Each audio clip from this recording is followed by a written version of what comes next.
नमस्कार, आप देख रहे हैं जन टीवी। मैं प्रीति शर्मा आपके साथ। खबरों को विस्तार से भी जानेंगे, लेकिन शुरुआत करते हैं हेडलाइंस के साथ। देहरादून में मातृशक्ति कार्यक्रम नारी शक्ति महोत्सव 2024 का आयोजन। मुख्यमंत्री धामी ने की शिरकत, निकाला रोड शो। बड़ी संख्या में महिलाओं ने लिया हिस्सा। उत्तराखंड में लोकसभा सीटों पर मंथन चरम पर। बीजेपी की बाकी 2 सीटों पर लगेगी जल्द मुहर। वहीं कांग्रेस में अभी तक एक भी सीट क्लियर नहीं। आरोप प्रत्यारोप हुए तेज।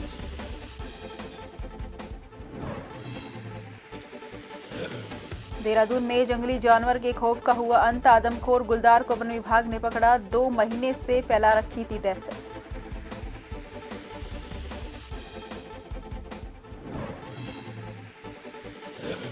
जिम कॉर्बेट नेशनल पार्क पर सुप्रीम कोर्ट का फैसला। मुख्य क्षेत्रों में बाघ सफारी का लगाया बैन। अवैध निर्माण और पेड़ों की कटाई के लिए लगाई फटकार।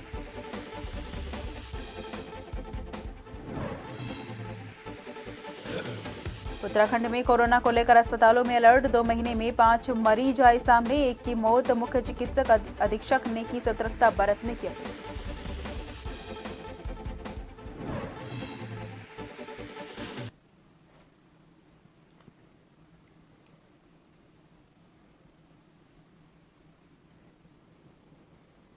देहरादून से, जहां पर मातृशक्ति कार्यक्रम का आयोजन किया जा रहा है। बता दें कि राजधानी देहरादून में मातृशक्ति का कार्यक्रम किया जा रहा है। सशक्त नारी समृद्ध नारी कार्यक्रम के अंतर्गत मुख्यमंत्री का रोड शो आयोजित हुआ। रोड शो और नारी शक्ति कार्यक्रम में बड़ी संख्या में मातृशक्ति पहुंची। पिछले 2 महीने से प्रदेश के कई क्षेत्रों में नारी शक्ति कार्यक्रम आयोजित किए जा रहे हैं।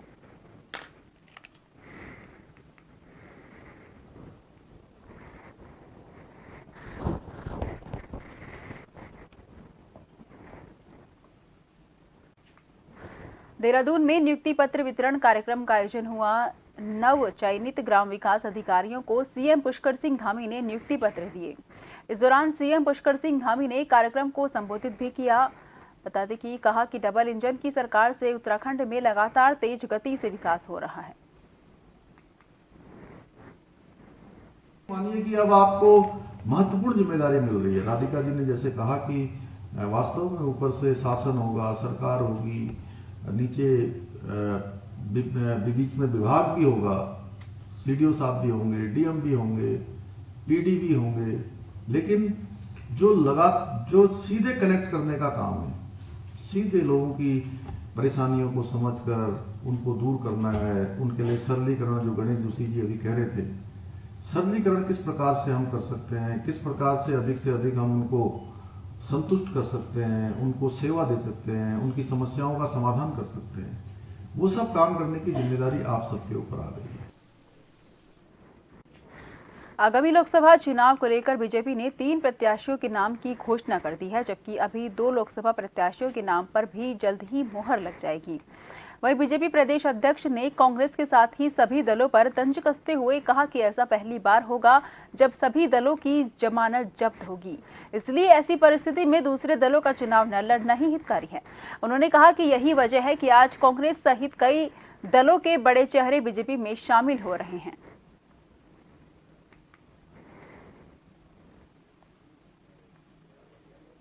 बार होगा उत्तराखंड के अंदर सभी दलों की जमानत जब्त होंगी, इसलिए ऐसी परिस्थिति में न लड़ना ही हितकारी होता है। और यही कारण है कि बड़ी संख्या में कांग्रेस हमसे जुड़ रहे हैं। तो मैं आह्वान करूंगा कांग्रेस के ऐसे सामाजिक क्षेत्र के राजनीतिक कार्यकर्ताओं से कि आज पूरा देश मोदी जी को पुनः चाहता है, उसमें अपना सहयोग दें। कोई लड़के देंगे, कोई बिना लड़े सहयोग करेंगे। उत्तराखंड में भारतीय जनता पार्टी ने पहली सूची में 5 लोकसभा सीटों में से 3 पर अपने उम्मीदवार घोषित कर दिए हैं। बाकी 2 सीटों पर भी बीजेपी के पास कई उम्मीदवार हैं, लेकिन कांग्रेस से चुनाव न लड़ने के इच्छुक नेता टिकट रोकने की पैरवी कर रहे हैं। प्रदेश कांग्रेस के कई नेता लोकसभा चुनाव नहीं लड़ने के अपने स्टैंड पर अड़े हुए हैं। ऐसे में उत्तराखंड कांग्रेस के प्रत्याशियों की घोषणा फिलहाल मुश्किल में नजर आ रही है। अभी तक कांग्रेस की ओर से प्रत्याशियों की घोषणा नहीं होने पर बीजेपी ने कांग्रेस को आड़े हाथों लिया है। बीजेपी का कहना है कि कांग्रेस के नेता चुनाव लड़ने का साहस नहीं जुटा पा रहे हैं। उत्तराखंड राज्य में भारतीय जनता पार्टी का जिस तरीके से ग्राफ बढ़ा है और जिस तरीके से भारतीय जनता पार्टी की लोकप्रियता बढ़ी है, अपने राज्य के मुख्यमंत्री पुष्कर सिंह धामी जी ने जिस तरीके से राज्य में विकास के काम किए हैं, जिस तरीके से कानून बनाए हैं और देश के प्रधानमंत्री नरेंद्र भाई मोदी जी के द्वारा जो उत्तराखंड राज्य के लिए काम किए जा रहे हैं, तो राज्य में भारतीय जनता पार्टी का 11,647 बूथों पर जो संगठन खड़ा है, जो हमारे पन्ना प्रमुख हैं, हमारी बूथ की कमेटियां हैं, हमारी लाभार्थी योजनाओं से चलने वाली कमेटियां, ये सारे काम हम कर रहे हैं। इसलिए कांग्रेस उत्तराखंड राज्य में चुनाव लड़ने का साहस पैदा नहीं कर पा रही है। टिहरी लोकसभा सीट पर बीजेपी की ओर से उम्मीदवारी को लेकर सबसे अधिक शंकाओं में घिरी इस सीट पर बीजेपी ने राजशाही परिवार में भरोसा जताया और माला राज्यलक्ष्मी शाह को चुनाव मैदान में उतारने का फैसला किया। अब वही माला राज्यलक्ष्मी शाह का टिकट फाइनल होने के बाद टिहरी संसदीय सीट पर उत्तराखंड कांग्रेस की प्रवक्ता गरिमा मेहरा दसोनी ने ताल ठोक दी है। दसोनी का कहना है कि माला राज्यलक्ष्मी शाह का बार बार सांसद चुने जाने के बाद भी न तो टिहरी का विकास हुआ है, टिहरी की जनता को रानी साहिबा के दर्शन भी दुर्लभ हो गए हैं। दसोनी ने कहा कि पिछले कई सालों से टिहरी की जनता एक कर्मठ और समर्पित जनप्रतिनिधि के लिए तरस रही है। ऐसे ही उत्तराखंड भाजपा ने एक बार पुनः रानी साहिबा को टिहरी संसदीय क्षेत्र से रिपीट करने का मन बनाया और घोषणा की। तब से लगातार मन में उहापोह चल रहा था, एक आकलन चल रहा था कि आखिर रानी साहिबा की एक सांसद के रूप में भूमिका क्या रही, क्या उनकी साल दर साल उपलब्धि रही, और नतीजा 0 सन्नाटा मिला। ना उन्होंने विस्थापितों की बात को उठाया, ना डूब क्षेत्र के लोगों की बात को उठाया, ना उन ग्रामीण क्षेत्रों का दौरा किया, ना बेरोजगारी की बात, ना महंगाई की बात, ना जंगली जानवरों की बात। उन्होंने एक तरह से टिहरी की जनता को अनाथ छोड़ दिया। देखिए, केंद्र सरकार की जो हमारी योजनाएं हैं, माननीय नरेंद्र मोदी जी के नेतृत्व में जो 10 साल में पूरे देश के लिए काम किया गया, विकास किया गया, उसका मुकाबला कांग्रेस कहीं तक भी करती नहीं दिखाई दे रही है। इसी का कारण है कि उनके जो बड़े दिग्गज नेता हैं वो मैदान छोड़कर भागते हुए नजर आ रहे हैं।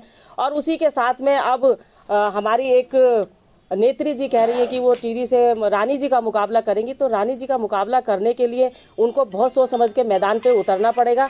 और दूसरी बात है कि हमने आज तक ये देखा है कि क्षेत्रों में काम करने वाले लोग किस तरीके से काम करते हैं, लेकिन इन नेत्री जी का तो समझ में ही नहीं आता। घोड़ों की तो नाल हमने आज तक लगती हुई देखी थी, लेकिन मेंढकी जी भी अपनी ताल ठोकने की बात कर रही, तो ये बड़ा गजब सा और हास्यास्पद सा लगता है। रानी का मुकाबला करने के लिए उनके दिग्गज पीछे हट रहे हैं, अपने हाथ खींच रहे हैं, लेकिन अगर वो सामने आ रही है तो बहुत अच्छी बात है। जमानत जब्त करवा के जाएंगे, सुनने पर वो दिखाई देंगे आने वाले समय पर। बार काउंसिलिंग ने खानपुर विधायक उमेश कुमार का रोशनाबाद कचहरी में स्वागत किया। इस मौके पर एसोसिएशन के अध्यक्ष विश्वबंधु शर्मा बाली की अध्यक्षता में सभी पदाधिकारी और बड़ी संख्या में वकील उपस्थित रहे।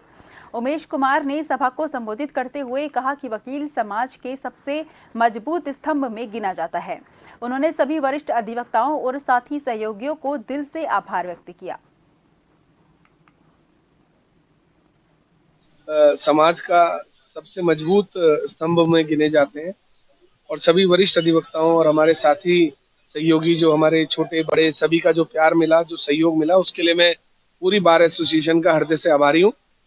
इसके अलावा मैं इतना कहना चाहूंगा कि भविष्य में बार को जब भी मेरी जरूरत होगी, जैसे भी जरूरत होगी, मैं इनके साथ कंधे से कंधा मिलाकर खड़ा रहूंगा। देखिए, चुनाव तो जनता का चुनाव है, हमारे पास कोई चिन्ह तो है नहीं, कोई पार्टी तो है नहीं। ये तो जनता ने अपने आप लड़ना है, जनता ने जीतना है, जनता ने हारना है, उनका निर्णय है, वो जो करना चाहेंगे। हमने तो जनता पे छोड़ा हुआ है। हम बार का मतलब है पूरे जिले के अधिवक्ताओं के लिए, वादकारियों के लिए कार्य करना। आज उमेश कुमार जैसा व्यक्तित्व जो समाज के लिए, पिछड़ों के लिए, बच्चों के लिए कुछ करने की क्षमता रखता है, उसको आमंत्रित करके हमने उनके विचार जाने और हमको खुशी हुई कि उनके दिल में कुछ कर गुजरने की क्षमता है। हम चाहते हैं कि अगर हरिद्वार के इस लोकसभा क्षेत्र को एक ऐसा प्रतिनिधि मिले जो आम जनता की आवाज को सुने और उनके लिए कार्य करे। इस वजह से हमने उमेश कुमार जी को आमंत्रित किया और हमें खुशी हुई कि उनके विचार जो है वो भविष्य में जो है इस क्षेत्र की जनता के काम आएंगे।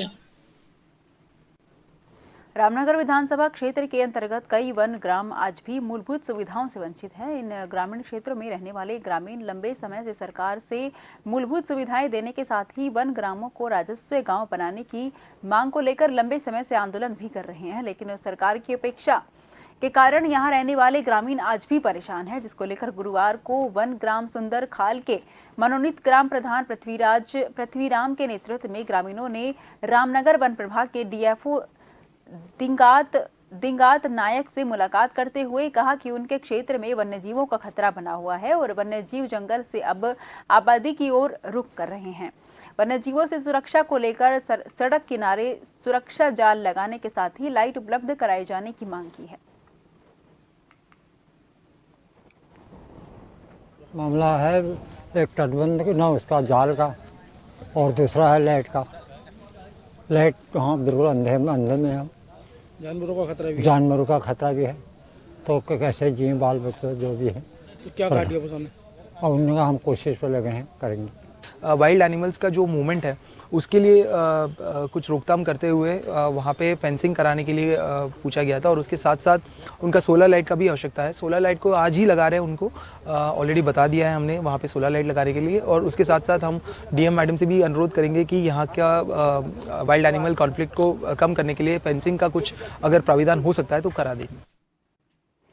उत्तरकाशी में धनारी पट्टी के बटवाड़ी गांव के ग्रामीण सड़क का कार्य शुरू कराने की मांग को लेकर आंदोलन करेंगे। ग्रामीणों ने कलेक्ट्रेट पहुंचकर डीएम को आंदोलन का अल्टीमेटम सौंपा है। ग्रामीणों ने कहा कि बटवाड़ी गांव के लिए 2 जगह से सड़क स्वीकृत है, लेकिन विभागीय लापरवाही से आज तक सड़क का काम शुरू नहीं हो सका है। ग्राम पंचायत धनारी भटवाड़ी के लोग बीजेपी नेता विजय बहादुर सिंह रावत के नेतृत्व में डीएम कार्यालय पहुंचे। ग्रामीणों ने डीएम को दिए ज्ञापन में शीघ्र सड़क का कार्य शुरू नहीं करने पर उग्र आंदोलन की चेतावनी दी है। हमारे अपने विकास खंड डुंडा के भटवाड़ी ग्राम पंचायत में जैसे कि आपको विदित है कि सड़कों का जाल पूरे गांव-गांव में बिछ गया, लेकिन हमारी जो ग्राम पंचायत भटवाड़ी है ये 1 साल पूर्व 2 जगह से स्वीकृति हुई थी। एक मिश्र गांव से भी स्वीकृति मिली हुई इसको और एक दिक्थौल के गांव से भी स्वीकृति मिली है, लेकिन विभागीय लापरवाही के कारण इस रोड का काम नहीं हो पाया और जिससे हमारे गांव के लोग, भटवाड़ी ग्राम पंचायत के लोग बहुत ही ज़्यादा आक्रोशित हैं। रुड़की के शक्ति विहार कॉलोनी में सड़क धांधली का बड़ा मामला सामने आया है। स्थानीय लोगों के द्वारा बताया गया है कि बनाई जा रही सड़क में मानकों के अनुसार मटेरियल नहीं लगाया जा रहा है, जिसको लेकर स्थानीय लोगों में भारी रोष है। पडली गुजर नगर पंचायत क्षेत्र में सीसी सड़क का निर्माण कार्य किया जा रहा है, जहां ठेकेदार और नगर पंचायत के अधिकारियों की मिली भगत के चलते सड़क में उपयुक्त मटेरियल नहीं लगाया जा रहा, जिसको लेकर स्थानीय लोगों में भारी रोष है। इस बात पे हुए 100 नंबर 2 का माल लग रहा है रेत की जगह ये क्या डाल रहे हैं, पांगा डाल रहे हैं। दूसरी बात पीली ईंटें डाले। तीसरी बात नाली बना रहे, पूरा उधर का पानी टैली वाले का यहाँ डाल रहे हैं और सड़क की खुदाई नहीं, कुछ नहीं, डुप्लीकेट माल करके भर दे रहे हैं। उनके साथ हमेशा सौतेला व्यवहार होता है। कभी भी हमारी ना रोड है ना नाली है, जो मर्जी वो कर रहे हैं। सरकार पूरा बजट दे रही है तो ये काम अच्छी तरह क्यों नहीं कर रहे हैं? पैसा जब इतना सरकार दे रही है, सारे कूड़े की गाड़ी यहाँ नहीं आती। हर आप खुद ही देख लो। अल्मोड़ा जिले के विकास खंड सल्ट के राजकीय इंटर कॉलेज टोटाम में दिन दहाड़े गुलदार दिखाई दिया। परीक्षा देने वाले छात्र छात्राओं में दहशत फैल गई। वहीं इंटर कॉलेज प्रधानाचार्य दिनेश चंद्र फुलेरिया ने वन विभाग खंड शिक्षा अधिकारी ने वन विभाग को मामले की सूचना दी।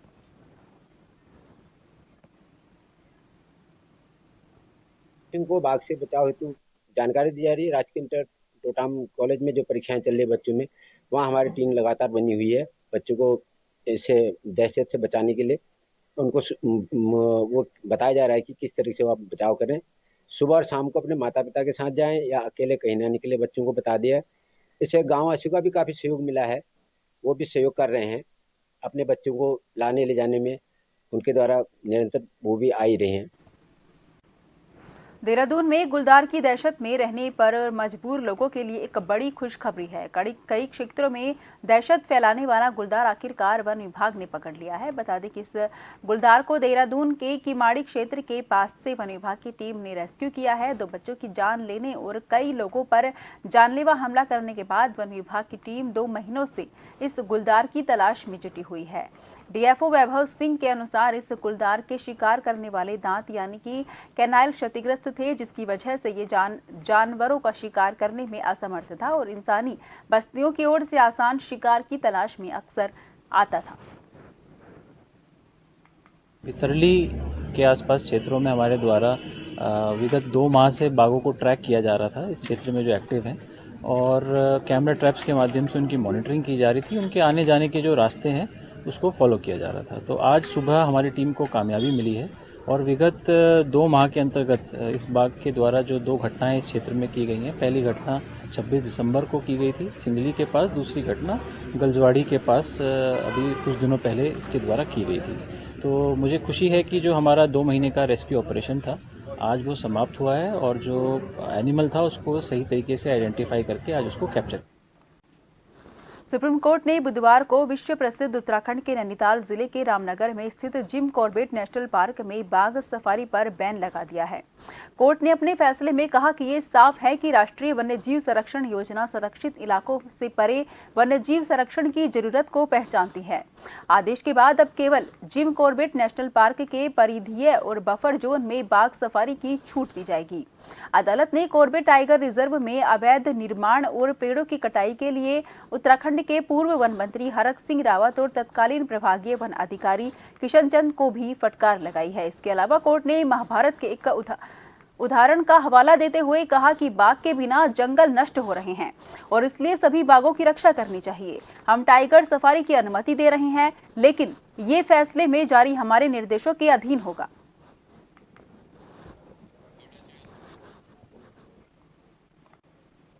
फिलहाल के लिए मुझे दीजिए इजाजत। देश भर की तमाम खबरों के लिए लगातार देखते रहिए जन टीवी, क्योंकि हम हैं जन जन की आवाज।